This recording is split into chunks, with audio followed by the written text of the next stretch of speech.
और 10वीं क्लास की वर्कबुक के बारे में ये एक्शन तुरंत लीजिए। अभी के भी इस बात को नोट करिए और सभी अधिकारी अपने अपने स्टाफ की ड्यूटी लगाएंगे कि राजस्थान के 60% सीनियर सेकेंडरी स्कूल में 10वीं की जो वर्कबुक हमने भेजी है वो सफिशिएंट मात्रा में प्रिंट करा ली जाए। आप प्रिंट कराने के लिए समसा के बजट का इस्तेमाल कर सकते हैं, कोई भी बजट का इस्तेमाल कर सकते हैं। मेरी तरफ से पूरी परमिशन है आपको। कोई भी बजट, चाहे वो स्टूडेंट फंड का कोई बैलेंस पड़ा है, चाहे वो स्कूल ग्रांट में कोई गुंजाइश है, किसी दानदाता से पब्लिश करा लीजिए, मुझे नहीं पता, बट आप करा सकते हैं। 10वीं के बच्चों को अधिकार है कि उनकी बोर्ड परीक्षा के पहले उनको ये चीज मिले। मैं एक चीज और डिक्लेयर करना चाहता हूँ। समसा में और चुरू में मैंने देखा, सबसे पहले चुरू के लोगों ने कोई पोस्ट डाली, मैंने वो पढ़ी, फिर मैंने हमारे समसा के लोगों से बात की तो उन्होंने कहा कि सर हमने 10वीं और 12वीं के सभी सब्जेक्ट के क्वेश्चन बैंक तैयार किए हैं टेक्स्ट बुक पर आधारित। ये बात बहुत ध्यान से सुन लीजिए, क्योंकि आजकल हो ये रहा है कि आप लोगों से ज्यादा हम लोगों को पता होता है, जिले में बैठे हुए लोगों को कुछ पता नहीं होता है। तो कृपया करके पता करना शुरू कर दीजिए, क्योंकि फिलहाल आप शिक्षा विभाग में कार्यरत हैं और अगले 3 महीने में अगर आप कुछ काम करेंगे तो बच्चों को 23-24 का कुछ ना कुछ फायदा पहुंच जाएगा, जो काफी नुकसान में चल रहा है 23-24। तो मैं ये कहना चाहता हूं कि ये question banks with in 1 month आपको दिए जाएंगे और मैं चाहूंगा कि 10वीं के आपको पहले दे दिए जाएं और 12वीं के भी आपको दे दिए जाएं सब्जेक्ट के एग्जाम के हिसाब से। जिन सब्जेक्ट का एग्जाम पहले है उनके पहले छपाए जाएंगे और मैं ये कोशिश करूंगा कि 10 फरवरी से पहले ये जो क्वेश्चन बैंक्स है आप लोगों को मिले, क्योंकि भारत सरकार रेमेडिएशन का पैसा देती है। अनफॉर्चुनेटली ये पैसा हम लोग यूज नहीं करते और हमारे यहाँ पे बच्चे पासबुक की तरफ, गाइड की तरफ चले जाते हैं, जबकि हमारी ड्यूटी ये बनती है कि ये काम टीचर्स को करना चाहिए। और इस बार कुछ टीचर्स ने ये काम किया है, मुझे बहुत खुशी है कि कुछ टीचर्स ने इस काम को बहुत अच्छे से किया है। कुछ लोगों ने बहुत इंटरेस्ट लिया और उन्होंने कहा नहीं सर, संजीव पासबुक वाले के पास कोई अलग दिमाग थोड़ी है, हमारे लोग उनके यहाँ बैठ के बनाते हैं या हमारे जैसे ही लोग उनके यहाँ बैठ के बनाते हैं। तो ये काम समसा ने किया है और मैंने जो उनके अभी तक क्या बोलना चाहिए, प्रतिलिपियां या क्या बोलते हैं, जो उनकी पांडुलिपियां देखी हैं, बहुत अच्छा काम उन्होंने किया है। और मैं समझता हूं कि अगर ये बच्चों तक नहीं पहुंची 29 फरवरी तक तो ये हमारी गलती है। केवल 5-6 घंटे में बच्चा अपनी रिवीजन कर सकता है और मैंने बोर्ड की परीक्षा की डेट शीट में ये इंश्योर किया है कि बच्चों को 2-3 दिन का गैप मिले हर बड़े एग्जाम में जो ज्यादा पॉपुलर है। मेरी सोच तो आपके विभाग के हिसाब से ठीक चल रही है, मैं तो केवल प्रशासनिक दिमाग नहीं लगा रहा हूं, मैं तो शैक्षिक दिमाग भी लगा रहा हूं मेरा, लेकिन आप उसमें सहयोग करेंगे क्या मेरा? मुझे तो ये कई बार दिक्कत आने लगती है। तो मैं उम्मीद करता हूं कि समसा के द्वारा जल्दी ही जब क्वेश्चन बैंक प्रिंट करा के जिलों में सप्लाई किए जाएंगे तो इस बार आप पहले की तरह, जो आपको याद है सितंबर में मेरे को आपसे कितनी झगड़ेबाजी करनी पड़ी, जो आप वो 3री से 8वीं की वर्कबुक लेके बैठे थे, वो टोक का उदाहरण याद है आपको? मेरा टोक वालों को मैंने टोका था कि भैया तेरी तो सारी किताबें तेरे गोदाम में पड़ी हैं, याद होगा आप लोगों को। वो अब नहीं होना चाहिए, क्योंकि अब इमरजेंसी है। सितंबर में मेरे पास 6 महीने थे, अब मेरे पास 1 महीना है।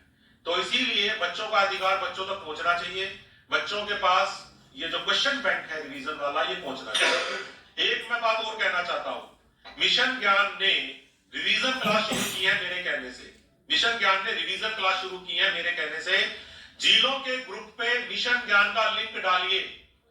इस बात को मोटाराम जी आप और जो भी आपके डीसी हैं वो सुनिश्चित करें कि मिशन ज्ञान ने जो रिवीजन क्लास शुरू की है वो बहुत अच्छी अटेम्प्ट है उनकी, क्योंकि मैंने उनसे ये कहा था कि अगर हम राजस्थान से पासबुक के हटाना चाहते हैं तो हमें 2 काम करने पड़ेंगे। नंबर 1, हमें टेक्स्ट बुक पर आधारित क्वेश्चन बैंक बनाने पड़ेंगे और नंबर 2, हमें रिवीजन क्लास आयोजित करनी पड़ेगी। और भगवान की दया से सारी मुसीबतों के बावजूद, इतनी ज्यादा मुसीबतों के बावजूद हम ये काम करने में कामयाब हुए हैं, क्योंकि हमारी छुट्टियां नहीं थी, शुक्र है भगवान का। हम लोगों ने ये सारी चीजें तैयार कर दी है। रिवीजन क्लास उन्होंने अभी साइंस की शुरू करी है 16 तारीख से, जहां तक मैं जानता हूं, उसका पूरा शेड्यूल आप लोगों को करना चाहिए। प्रॉब्लम ये है कि मिशन ज्ञान वाला भी अपना काम कर देगा, समसा भी अपनी चीजें छपा के दे देगी, लेकिन अगर आप 300-400 अधिकारी जो जिलों में बैठे हैं, अगर आप प्रिंसिपलों तक मेरा मैसेज पास ऑन नहीं करेंगे तो मैं आपको एक बात बताऊं, लोगों को यह बात पता है कि मैं क्या कर रहा हूं और आप क्या कर रहे हैं। अब ये मत सोचना कि राजस्थान में लोगों को इस बात का पता नहीं रहा है, आप चाहे तो सर्वे कर लेना। लोग एक ही बात बोलते हैं कि स्टेट गवर्नमेंट की तरफ से एफर्ट में अब कोई कमी नहीं है। अब जो भी कमी है वो जिले और ब्लॉक के लेवल पे ही है। तो कृपया करके मैं सारे लोगों को ये कहना चाहता हूं कि ये जो हम थोड़ी सी आलस में बैठे हुए हैं, काफी छुट्टियां सेलिब्रेट हो गई, काफी कुछ सेलिब्रेट हो गया, सर्दियां ऑलमोस्ट चली जाएंगी 5-7 दिन में। अब मेहनत कर लीजिए, 9वीं 10वीं 11वीं 12वीं के बच्चों को अच्छे एग्जाम की तैयारी करवाइए और पहली से 8वीं के बच्चों की फरवरी मार्च में क्लासेस लगवाइए। और जो असेसमेंट फरवरी के प्रथम वीक में होने वाला है, सेकंड नंबर का, जो पहले जनवरी में रख लिया था, जिसको मैंने कहा कि जब क्लास ही नहीं लगी तो काय का असेसमेंट 2 हो रहा है, अब वो असेसमेंट फरवरी के फर्स्ट वीक में होगा। तो इन 15 दिन में जो पढ़ाई होगी वो पूछा जाएगा उस असेसमेंट 2 में। तो आप लोग ये मैसेज पास ऑन करिए। लोग हैरान हो रहे होंगे मेरी बातों को सुन के कि जो बात एक डीओ को बोलनी चाहिए, जो बात एक पीओ को बोलनी चाहिए, वो बात सेक्रेटरी बोल रहा है। लेकिन मुझे कोई फर्क नहीं पड़ता कि आपको कितनी हैरानी हो रही है, क्योंकि मैं मेरा काम सही से कर रहा हूं। अब आप लोगों को अगर ये लगता है कि हाँ यार इस विभाग के प्रति हमारी जिम्मेदारी बनती है, तो ये सारी की सारी बातें जो मैंने पिछले 15 मिनट में बोली हैं, आपको यूं की यूं पास ऑन करनी चाहिए। और मैं आपको विश्वास दिलाता हूं, अगर राजस्थान में रिवीजन क्लास ऑनलाइन बच्चों ने ले ली और 1 महीने में क्वेश्चन बैंक बच्चों ने पढ़ लिए, 10वीं का वो रिजल्ट आएगा। ये नहीं कि साहब वो 20 नंबर तो आपने दे रखे हैं, 14 नंबर और वाला, वो वाला रिजल्ट की बात नहीं कर रहा हूं मैं उस रिजल्ट की बात कर रहा हूं कि फर्स्ट क्लास और सेकंड क्लास में भी बच्चों की संख्या ज्यादा बढ़ेगी। आप देखना, थर्ड क्लास में तो पास होने वाले बच्चों की संख्या कम हो जाएगी और सेकंड और फर्स्ट डिवीजन में बच्चे एंटर कर जाएंगे। उस तरह का रिजल्ट मैं बात कर रहा हूं, नंबर गेम में नहीं पढ़ रहा मैं क्वालिटी पे बात कर रहा हूं। और अगर ऐसा हुआ तो ये बहुत बड़ी बात हमारे लिए साबित हो सकती है कि इलेक्शन ईयर होने के बावजूद हम लोगों ने क्वालिटी कंटेंट दिया, हम लोगों ने पेडागोजी में इंप्रूवमेंट किया। लेकिन ये सब चीजें तभी संभव है जब 33 जिलों में लोग करें।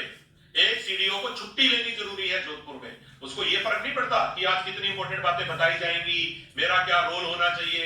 वो अपने आप ही ये साबित करते हैं कि सीडीओ की कोई भूमिका ही नहीं है जिलों के अंदर। वो खुद ऐसे अपने कामों से साबित करते हैं कि सर मैं क्या करूंगा, डीओ प्राइमरी डीओ सेक्रेटरी तो आएंगे ही, आप तो बैठे ही हैं, मैं क्या करूंगा। तो क्या सीडीओ का रोल रिवाइज होना चाहिए क्या राजस्थान में, या फिर आपने प्रमोशन के लिए पोस्ट क्रिएट करवाई थी या काम के लिए क्रिएट कराई थी? क्योंकि मैं जब भी किसी सीडीओ से बात करता हूं, किसी भी मैटर में बात कर लूं, प्रतिनियुक्ति, पेंशन, फलाना ढिमकाना, उसका एक ही जवाब होता है मैं बात करके देता हूं। तो क्या आप अपने आप से अलर्ट नहीं होते हैं? क्या अपने आप से जागरूक होना आपकी जिम्मेदारी में नहीं आता है? क्या आपको अपनी चीजों के बारे में पता नहीं होना चाहिए कि राजस्थान में कौन सी डेट में क्या असेसमेंट होने वाली है? कृपया करके इन बातों का ध्यान रखें। मैं प्रतिनियुक्ति पर लगे हुए लोगों के बारे में बोल चुका हूं। अगली बार जिन लोगों को एवजी लगे होने में पकड़ा गया था 12 में, मंत्री महोदय ने बहुत नाराजगी प्रकट की है। मंत्री महोदय ने कहा है कि एवजी लगे हुए स्टाफ की सारी सैलरी रिकवर होना काफी नहीं है, वो रिकवरी तो आप कर लोगे 9 साल के वेतन की, लेकिन बच्चों को 9 साल में एवजी स्टाफ से पढ़ने से जो नुकसान हुआ है उसका भी कोई सर्वे असेसमेंट होना चाहिए। क्या कोई ऐसा थिंक टैंक है, क्या ऐसी कोई संस्था है जो ये बता सकती है कि जब हम हमारे सिलेक्टेड टीचर्स के अलावा किसी फर्जी टीचर से किसी को पढ़वाते हैं तो इससे बच्चों के लर्निंग आउटकम पे क्या फर्क आता है? हालांकि मुझे भी ये लगता है कि उसको रुपए पैसे में बदलना मुश्किल होगा, लेकिन कोई असेसमेंट तो होती होगी। कायदा तो बनता है कि बच्चों के नुकसान का भी वसूली होनी चाहिए। हम तो केवल फाइनेंशियल वसूली की बात कर रहे हैं। एक बात और है, कई जिलों में सालों से महीनों से बहुत सारे लोग एब्सेंट चल रहे हैं। याद रखिए, इन एब्सेंट लोगों को बचाने का प्रयास नहीं करना चाहिए। आप इन लोगों को तुरंत या तो उनके खिलाफ 86 के केस बनाइए। 86 आपको पता होगी, लंबे समय से अनुपस्थित लोगों को बर्खास्त किया जाता है। अब ये लंबे समय से अनुपस्थित लोग और एमजी लोगों में ज्यादा डिफरेंस नहीं है मेरे हिसाब से, केवल इतना ही फर्क है कि उसने अपनी जगह आदमी नहीं छोड़ा। उसके बाद मैं ये भी कहना चाहूंगा कि माननीय मंत्री महोदय का कहना है, इसके आदेश किसके यहाँ से निकलेंगे देख लीजिएगा, राजपत्रित अधिकारी अपने नियंत्रण अधिकारी की अनुमति के बिना मुख्यालय नहीं छोड़ेंगे। प्राय देखने में आता है कि जैसे ही जेडी ने फोन लगाया तो डीओ साहब जिले में ही नहीं है, या मैंने फोन लगाया तो डीओ साहब जिले में नहीं है, सीडीओ साहब जिले में नहीं है, घूमने गए हैं, कहीं और जगह गए हैं, किसी मैं तो घर आ गया, मैं तो मेरे घर आ गया। ये नहीं चलेगा। आप लोगों को सिस्टम पे, क्यों विनोद जैन जी, सिस्टम पे सुविधा दी गई है कि आप लीव अप्लाई करें, मुख्यालय की अनुमति अप्लाई करें और समय रहते हुए आप अधिकारी उसको सैंक्शन करें, क्योंकि ये भी देखने में आता है कि आप लोग उसको सैंक्शन ही नहीं करते। इसीलिए लोग कहते हैं कि सर वो तो बैठे ही नहीं थे, वो तो 11 बजे ऑफिस आते हैं, वो तो 12 बजे ऑफिस आते हैं, वो तो 4 बजे वापस चले जाते हैं, उनका तो बाबू ही सब काम करता है, तो वो भी क्या करेंगे। इसीलिए समय रहते हुए लोगों के एप्लीकेशन और मुख्यालय की अनुमति पे काम करें, ताकि ये नौबत नहीं आए कि सर मैं देके गया था परंतु उन्होंने की नहीं। मैं एक चीज और देखता हूं, कर्मचारियों से संबंधित प्रकरण जितने जिले में अटकते हैं उतने कहीं नहीं अटकते, चाहे वो पेंशन के हों, चाहे वो अनुकंपात्मक नियुक्ति के हों, चाहे वो डीपीसी के कोई शिकायतें हो, या कोई भी ज्ञापन हो, या कोर्ट ने केस देके कहा कि ज्ञापन की सुनवाई करके फैसला करिए 2 हफ्ते में। सबसे ज्यादा ढिलाई जिला स्तर पे बरती जाती है और फिर उसके बाद आप उसको लास्ट मोमेंट के ऊपर निदेशालय भेज देते हैं। निदेशालय अपने 15 दिन लेता है, कम से कम 15 दिन निदेशालय भी लेता है। निदेशालय भी इस मामले में कोई दूध का धुला नहीं है, वहां पर बैठे हुए बाबू 15 दिन को ऐसे निकाल देते हैं, कोई बात नहीं अभी तो आई है। सबसे ज्यादा आफत कहां पे आती है, जब वो व्यक्ति मुझे या किशोर कुमार को व्यक्तिगत रूप से आके मिलता है जयपुर में और ये कहता है सर कल बीकानेर से मेरा कागज आया है, आपने आज नहीं किया तो मेरे को कल मेरी फ्लाइट निकल जाएगी। ऐसे मैंने बहुत सारे केस देखे। मैंने कहा इसका मतलब जो एप्लीकेशन तूने 1.5 महीना पहले अपने जिले में दी, मेरे लिए उसमें 24 घंटे भी नहीं है, मतलब अनुमति देने वाले व्यक्ति को 24 घंटे भी नहीं मिलेंगे, क्योंकि 1 महीना आप खा गए और 15 दिन से वो खा गया निदेशालय, और मेरे पास आप आके मेरे को ये कह रहे हैं सर अभी भी आपके ई फाइल पे आ गई है, ये तक कहता है वो मेरे को। तो ये तो नहीं चल सकता, ये तो कैसे हो सकता है। आप लोग उसके एप्लीकेशन को पटके रखते हैं, आपका बाबू किसकी वेट कर रहा होता है, क्यों आप लोग फॉरवर्ड नहीं करते, क्या इंटरेस्ट है हमारा फॉरवर्ड नहीं करने में। मैं आपको साफ तौर पे कह रहा हूं, मैंने तो कई फाइलों में लिखा है कि इसमें जांच करिए कि पहले दिन एप्लीकेशन किस दिन दी थी और मेरे तक आने में इतना समय क्यों लगा है। अब आप ये मत सोचना कि ऐसा नहीं हो सकता है, ऐसा हुआ करेगा। इसीलिए समय रहते हुए लोगों के एप्लीकेशन फॉरवर्ड करिए। आप फॉरवर्ड करने में, और मैंने ऐसा भी कई फाइलों में देख लिया है, 15 दिन फाइल पड़ी है, 16वें दिन आपने एक छोटा सा ऑब्जेक्शन लगा के फाइल उठा दी। ऑब्जेक्शन पहले दिन लग सकता था, दूसरे दिन लग सकता था, 16वें दिन क्यों लगा कि भैया इस एप्लीकेशन में इस चीज की कमी है, तो पहले दिन लगा दो, दूसरे दिन लगा दो ऑब्जेक्शन। 16 दिन रख के क्या ऑब्जेक्शन लगा रहे हो आप लोग। आप लोगों को भी रिटायर होना है, आप लोगों को भी पेंशन लेनी है, और इसी सिस्टम का शिकार हो जाओगे तुम सारे जो तुम बना रहे हो सारे। तो मैं फिर से आपको कहना चाह रहा हूं, एक मैंने चीज और देखी है जो मंत्री जी को भी मैंने बताई, तो उन्होंने कहा कि हाँ मैंने महसूस किया है। हमारे यहाँ लिटिगेशन कमेटी की मीटिंग में मैंने 50 प्रकरण ऐसे देखे पिछली बार, जिनमें फाइनेंस के रूल होने के बावजूद आपने उसको वो लाभ नहीं दिया और वो हाई कोर्ट से जीत गया। जैसे कि पे प्रोटेक्ट, वो पहले 3rd ग्रेड टीचर था, अब ग्रेड 2 में सेलेक्ट हो गया, तो उसने पे प्रोटेक्शन मांगा। क्या पे प्रोटेक्शन नहीं मिलेगा? मिलेगा ना पे प्रोटेक्शन। अगर कोई किसी नई जगह सेलेक्ट हो गया तो पिछली जॉब का पे प्रोटेक्ट तो मिलेगा ना। और अगर जूनियर की सैलरी सीनियर से क्रॉस होती है, उसी दिन सीनियर को आपको बेनिफिट देना होता है, ये भी फाइनेंस का रूल है। इन मामलों में 50 केस चल रहे हैं हाई कोर्ट के अंदर, और मेरे को पता क्या कहा गया, हाई कोर्ट के निर्णय के विरुद्ध डीबी में अपील करने का निर्णय लिया जाए। यार ऐसे फालतू के काम क्यों करते हो? जिस चीज का सरकार ने रूल बना दिया, आप उसमें मेरे से अपील करवा रहे हो डीबी में बिना पढ़े। अरे जो चीज फाइनेंस ने अलाउ कर दी है उसमें आप केस लड़ी क्यों रहे हो? कारण मैं बताता हूं। बाबू ने आपको कहा सर साइन करो, आपने अपना नाम देख के साइन काट दिए, फिर एक चिट्ठी लाया उन्होंने साइन कर दिए, उस पर ये लिखा हुआ था क्योंकि आपने वो पढ़ी नहीं। आप सोच के देखिए, जिस चीज का नियम है उसको देने में उसको कोर्ट में डीबी में क्यों लेके जा रहे हो? आपको क्या मजा आ रहा है? क्या पेट में दर्द है अपने उसको देने में? बाद में ब्याज समय देना पड़ता है, तो आप लोगों को जो मैं कहता हूं ब्याज की गणना करिए किसकी कमजोरी है, फिर सारे एक दूसरे को बचाते हैं, नहीं सर हमारे बाबूजी तो ठीक थे, नहीं सर मैं भी ठीक था। मैं आपको बिल्कुल सच्चाई बातें बता रहा हूं, सारी की सारी सच्ची बातें बता रहा हूं जो आपको कोई नहीं बताता होगा शायद इतने क्लियर कट तरीके से। लेकिन अब ये सारी बातें इग्नोर नहीं होंगी 100%, क्योंकि मैंने प्री लिटिगेशन की कमेटी की मीटिंग में मिनट्स में ये लिखवाया है बकायदा कि जिस व्यक्ति ने इस प्रकरण में अपील की राय दी है उससे जरा पूछे बुला के कि कौन से एक्ट में दी है उसने, कौन से नियमों में उसने अनुमति दी। आप लोग बाबू के भरोसे ऑफिस चलाना छोड़ दीजिए, अपना इंटरेस्ट लेना शुरू कर दीजिए, क्योंकि अधिकारी आप हैं, आपका बाबू नहीं है। और ये बात मैं 8 महीने से बदस्तूर कह रहा हूं, लगातार कह रहा हूं, लेकिन मेरे को ये नजर आ रहा है कि इस बात का आप लोगों के ऊपर कोई ज्यादा असर हो नहीं रहा है। ये मैं आपको बार बार बता देता हूं। प्रिंसिपल्स को प्रोटेक्ट करना छोड़ दीजिए। जो प्रिंसिपल्स लगातार लापरवाही बरत रहे हैं, हमारे यहाँ मैंने कई एग्जाम्पल देखे हैं, कई डीओ सेकेंडरी साहिबान के, वो इतने मेहरबान रहते हैं कि वो उनका इंस्पेक्शन भी नहीं करते हैं। हमारा कोई अधिकारी इंस्पेक्शन करके आ जाए तो वो डिफेंड करना शुरू कर देते हैं प्रिंसिपल को। मान लीजिए समसा का कोई अधिकारी या मेरे सेक्रेटरी का कोई अधिकारी जाके इंस्पेक्शन करके आता है ना, तो वो प्रिंसिपल को प्रोटेक्ट करने की बात करता है। और मैं नाम भी ले सकता हूं यहाँ पे, और 4 प्रिंसिपल के नाम भी ले सकता हूं जिनको वो प्रोटेक्ट कर रहा है, लेकिन वो मेरे ख्याल से ठीक नहीं रहेगा। इन सब चीजों से आप थोड़ा सा परहेज करिए।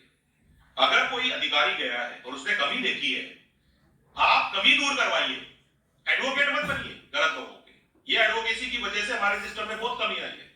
तो मैं समझता हूं कि मेरी सारी बातें आपके समझ में आई होंगी। मैंने बहुत तरीके से आपको मेरी बात समझाई है, और ये सारी की सारी बातें मैं हमेशा से आपको कहता आ रहा हूं, लेकिन आप लोगों को मेरी बात कम समझ में आ रही थी। लेकिन अब ये जुड़ेगी आपकी परफॉर्मेंस के साथ। आपने एक बात देख ली होगी कि नई सरकार में परफॉर्मेंस से ही काम चलेगा, मैनिपुलेशन से काम नहीं चलेगा। शायद आप लोगों को ये मैसेज क्लियर हो गया होगा। वो आपके ऊपर भी लागू होगा। जिन डीओस की परफॉर्मेंस अभी तक खुद की जीरो रही है, जो बच बचा के काम करते आए हैं, ऐसे लोगों को फिर डीओ भी नहीं रहना चाहिए, ऐसे लोगों को सीडीओ भी नहीं रहना चाहिए, फिर दाएं बाएं होने चाहिए वो लोग। प्रशासन में एक्टिव लोगों की जरूरत है, ऐसे लोग जो कागज खुद पढ़ते हैं। कम से कम ऐसे लोग तो होने चाहिए जो कागज खुद पढ़ना जानते हैं। तो ये सारी बातें मैंने आपको बताई हैं। इसके बाद मैं आप लोगों को 22 तारीख के बारे में ये बताना चाहता हूं कि 22 तारीख को कई लोगों ने मुझसे क्वेरी की है कि सर कई राज्यों में कई तरह के आदेश जारी हुए हैं, तो राजस्थान के बारे में क्या निर्देश है। तो मैं आपको कुछ सलाह दे सकता हूं, मैं इसको सलाह वर्ड बोलूंगा। आपको ध्यान ही है कि राजस्थान सरकार ने कहा है कि आप 12 से 2 के बीच में उस प्रसारण को देख सकते हैं। आप चाहें तो कहीं भी प्रसारण को देख सकते हैं। अनेक राज्यों ने अपने ऑफिस के अंदर भी दिखाने की व्यवस्था की है, अनेक स्कूल कॉलेजेस में दिखाने की व्यवस्था की गई है। इसमें बहुत ज्यादा दिमाग लगाना गलत रहता है, क्योंकि जब इस प्रोग्राम को अडॉप्ट किया गया है, बकायदा भारत सरकार ने भी छुट्टी डिक्लेयर कर दी है। मैं आपको बता दूं, सेक्रेटरीट, सेंट्रल सेक्रेटरीट की, तो ये आधे दिन की छुट्टी भारत सरकार की हुई है। उसके बाद राजस्थान सरकार में भी आधे दिन की छुट्टी हुई है। ये नंबर 1। बहुत सारे राज्यों ने अपने सरकारी अधिकारियों या कर्मचारियों को ये अलाउ किया है कि वो इस प्रोग्राम को ऑनलाइन देखना चाहे तो देख सकते हैं। तो वो आप अपने मोबाइल पे देखें, अपने घर टीवी पे देखें, वो आपकी इच्छा है, लेकिन स्कूल सही समय पे खुल जाए। आप में से कुछ लोग अगर ये कहना चाहते हैं कि सर हम 12 बजे स्कूल पहुंच के, मुझसे कई लोगों ने कहा कि सर हम अपनी स्मार्ट क्लास में बच्चों को ये प्रोग्राम दिखाना चाहते हैं। मैं साफ तौर पे कहूंगा, मैं इसको कंपलसरी नहीं कर रहा हूं, ये मैं फिर कहूंगा प्रेरित करके अपने माहौल के हिसाब से जो इस कार्य को करना चाहता है। प्रॉब्लम क्रिएट करने के लिए ये काम नहीं कर रहा है, लेकिन अगर लोगों की इच्छा है कि साहब हमारे गांव में टीवी नहीं है, इंटरनेट नहीं है, सर आपके पास तो है, आप लोग हमके देख लेंगे, तो आप अपने गांव के माहौल के हिसाब से एक्ट करेंगे। जो जवाब मैंने आपको दिया यही जवाब है। आप मेरे से ये कहेंगे कि सर इसको रिपीट कर दो, मैं नहीं कर सकता। अब आप समझ गए होंगे। एक तो नंबर 1, इतना बड़ा स्टैंड लेने की जरूरत नहीं है कि ये गुनाह हो जाएगा, नहीं, क्योंकि मैंने गुजरात का ऑर्डर पढ़ लिया, हरियाणा का ऑर्डर पढ़ लिया, मैं सब पढ़ के बैठा हूं यहाँ पे, और उत्तर प्रदेश का विस्तृत 5 पेज का ऑर्डर पढ़ के आया हूं। तो इसलिए जो आपको बता रहा हूं फैक्चुअल बता रहा हूं। मैं भी जानता हूं कि किस चीज का क्या रिजल्ट आता है, क्या कंसीक्वेंस होते हैं। 22 साल की नौकरी में जानता हूं। तो इसीलिए आप लोगों को स्पष्ट किया है कि अगर आपको कोई पूछे तो आप ये कहिए, अगर आपके गांव में इस तरह का कोई माहौल नहीं है तो आप अपने गांव में इस तरह का आयोजन कर सकते हैं, लेकिन हम स्कूल दोपहर बाद खुलवा रहे हैं जैसा कि आपको आदेश मिला है। हमारा टाइम बाकी ऑफिस से अलग होता है, तो हमारा समय थोड़ा अलग रह सकता है। तो मैं समझता हूँ कि 10 से 4 हमारे विद्यालय का समय है, तो डेफिनेटली उसके हिसाब से हम भी 2 से 4 हमारा विद्यालय चला सकते हैं। बल्कि मैं तो कहूंगा कि उस दिन अगर आप लोगों को लगता है कि बड़ा काम हुआ है, तो विद्यालय में सफाई करवाइए, एक स्पेशल सफाई करवाइए, समर्पित करिए वो सफाई जिसको भी आप मानते हैं उसको। जरूरी नहीं कि आप किसी एक देवता को मानते हैं, जिसको भी मानते हैं, आपको तो उस दिन को एक पवित्र दिन के तौर पे लेना चाहिए। मेरा तो ये कहना है। और पवित्रता का मतलब स्वच्छता से बड़ा कुछ भी नहीं हो सकता। और एक अपने आप को अपने कर्तव्य के प्रति समर्पित करने का दिन बनाइए, मैं तो ये कहता हूं। भगवान तभी खुश होते हैं जब हम हमारे क्लाइंट्स को खुश रखेंगे, और आपके और मेरे क्लाइंट्स एक ही हैं, वो 82 लाख बच्चे और उनके पेरेंट्स जो कभी हमारे सामने आते हैं, नहीं आते। तो कृपया करके उनके हित में जो भी काम आप करना चाहें, गतिविधि कराना चाहें, आप करा सकते हैं। प्रार्थना के समय आप बच्चों को श्री राम के कैरेक्टर के बारे में, रामायण के कैरेक्टर्स के बारे में, या विभिन्न प्रकार की कोई चीजें बताना चाहे बता सकते हैं। इतना ज्यादा सोच विचार करने की आवश्यकता नहीं है, क्योंकि मैं एक रिपोर्ट और लेके बैठा हूं कि राजस्थान के सिलेबस में रामायण से रिलेटेड बहुत सारे पार्ट हैं। तो कोई ज्यादा दिमाग चला रहा हो तो उसके लिए बता रहा हूं। मैंने देखा है कई क्लासेस के अंदर चैप्टर्स हैं, तो हम इतना ज्यादा नहीं सोचे। मैं समझता हूं कि जब सरकार ने सिलेबस में चयन किया हुआ है और 1947 से पढ़ाए जा रहे हैं, तो मैं कौन होता हूं और आप कौन होते हैं। तो इसका मतलब ये है कि उनके जीवन से प्रेरणा ली जाए। हमने से हर एक ने रामायण देखी है, नहीं देखी है क्या? और जब भी नई रामायण आती है वो भी देखते हैं। 5 बार रामायण बन गई, 5 बार देखी है आपने। तो इसीलिए let's have a very balanced view. किसी पर पोत कर, किसी पर थोप कर काम नहीं करना है, परंतु यदि आपके यहाँ प्रेरणा से, स्व प्रेरणा से लोग काम करें तो वो करने दीजिए। ओवरबोर्ड जाने की आवश्यकता नहीं है। एक वर्ड यूज कर रहा हूं, ओवरबोर्ड का मतलब होता है मैं ये कैसे जताऊं कि मैं ज्यादा सोच रहा था, मैं ये कैसे प्रकट करूं कि मैं तो सर बिल्कुल इसी लाइन पे सोचता हूं हमेशा। ये जरूरी नहीं है। अब पॉलिटिकली कई बार ऐसा शो करते हैं तो एक्सपोज हो जाते हैं, आपने देखा होगा, इलेक्शन की फोटो में आ जाती है बाहर। तो मैं तो आपको इतना ही कहूंगा, हमारी श्रद्धा एक सीमा में, मर्यादा में रहकर, क्योंकि मर्यादा पुरुषोत्तम है वो तो खुद, तो मर्यादा सीखिए ना। तो इसलिए इतना ज्यादा सोच विचार करना दिक्कत में होता है, कई बार सिंपली काम कर देना सही होता है। तो ये मैंने आपको डायरेक्शन दे दिए। लोग अलग अलग चिंता कर रहे थे, मुझे क्या करना है, मुझे क्या करना है, मैं पीछे ना रह जाऊं, मैं आगे ना आ जाऊं। तो पीछे भी नहीं रहना है, आगे भी नहीं चाहिए।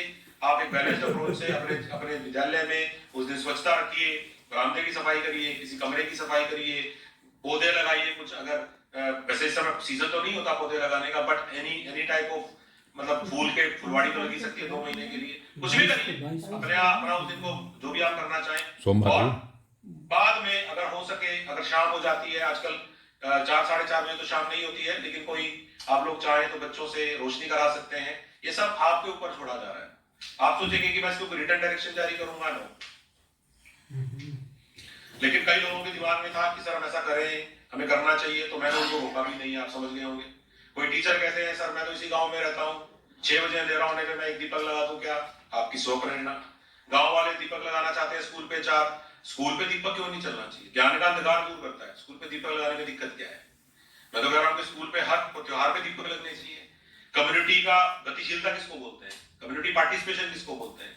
अगर कम्युनिटी स्कूल को अपना समझती है तो ही तो हमारे होता नहीं है क्या, एक दीपक मोरी पे लगाते हैं, छोटी दिवाली के दिन एक दीपक वहां लगाते हैं, हर कमरे में आप एक दीपक लगाते हो। ये हम इन रिवाजों के साथ बड़े हुए हैं, अचानक से नहीं बड़े हुए सारे। तो क्यों नहीं हर घर, हमारे चौराहे पे लगाते हैं, आपके भी लगाते हो कि चौराहे पे एक दीपक। तो मैं तो कह रहा हूं कि ये तो जुड़ जाना चाहिए कि जब भी अपने घर में कोई खुशी मने तो एक दीपक स्कूल पे लगाइए, क्योंकि उसने हमें आगे बढ़ाया है। तो ऐसी सोच हमारी होनी चाहिए। तो इसीलिए कई बार दिक्कत आती है जब आदमी ज्यादा सोच लेता है। मैं इससे ज्यादा परफेक्ट तरीके से मेरी बातें नहीं समझा सकता था जितने बढ़िया तरीके से मैंने आपको समझाई है, और मुझे अच्छे तरीके से समझाई है जितने अच्छे तरीके से मैंने आपको समझाई है, और आप भी ऐसे ही समझाएंगे तो बेटर रहेगा, मेरा ये कहना है। तो समझ गए आप मेरी बात को? मैं समझता हूँ आपको 22 तारीख के बारे में किसी प्रकार का कोई डाउट नहीं होना चाहिए, है ना? यानी कि किसी को जताने के लिए, किसी के ऊपर इंपोज करने के लिए कोई भी काम करने की आवश्यकता नहीं है जीवन के अंदर। हमें अपनी खुशी मनानी है, ये सबसे इंपॉर्टेंट है। ओके, उसके बाद मैं समझता हूं कि 22 तारीख के बारे में मैंने आपको क्लियरिटी दे दी है। और इसके बाद मैं ये भी कहूंगा कि टीचर्स को डिस्करेज करिए छुट्टी लेने से, कि 22 तारीख को टीचर्स छुट्टी लें, क्योंकि ये अच्छा नहीं लगता। क्योंकि बहुत सारी छुट्टियां 6 नवंबर से लेकर आज तक हुई हैं। वर्किंग डे 10 निकले हैं, मैंने तो गिने थे, बाकी एग्जाम के 15 दिन और पढ़ाई के 10 दिन, उसके अलावा 2.5 महीने पूरी तरह चौपट हो गए इस बार के। तो इसको हमें ठीक करना चाहिए, ये मेरा मानना है।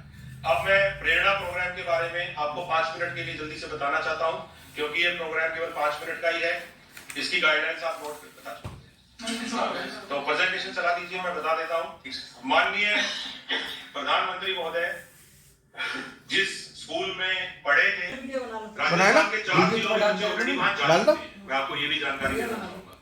और 4 जिलों का कंपटीशन कल मैं करवा चुका हूं, वो भी चले जाएंगे। पाली, राजसमंद, चित्तौड़,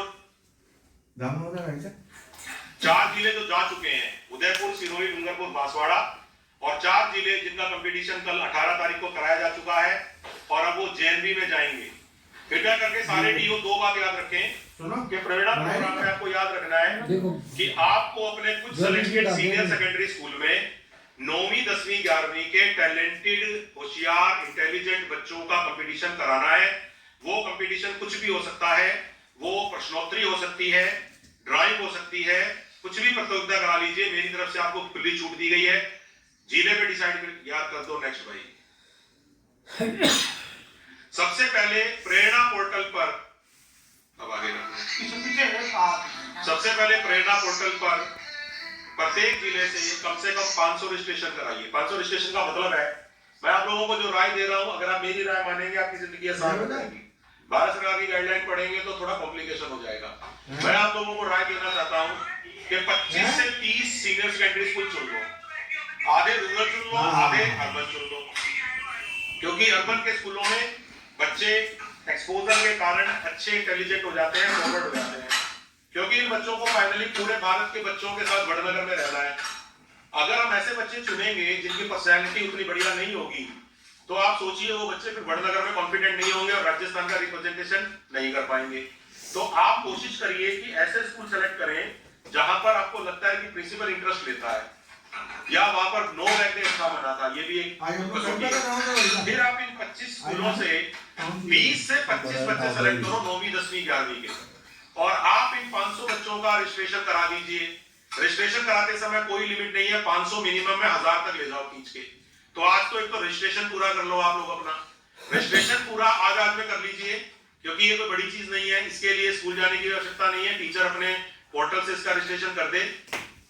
डॉक्टर पुष्पा सिंह इसकी इंचार्ज हैं, आप लोगों का शायद कोई ग्रुप भी बना दिया है, नहीं बनाया तो बना दे, और ये काम अगले 4 दिन में पूरा करना है। तो ये 50 जिलों के लिए 42 जिलों के लिए, इन 8 जिलों के अलावा जो 42 बच गए हैं अपने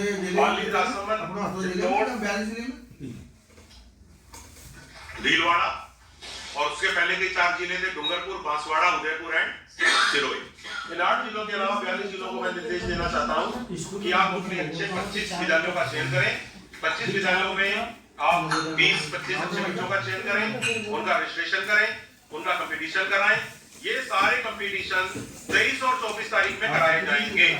कृपया करके इस बात को नोट कर लें कि ये सारे कंपटीशन 23 और 24 तारीख में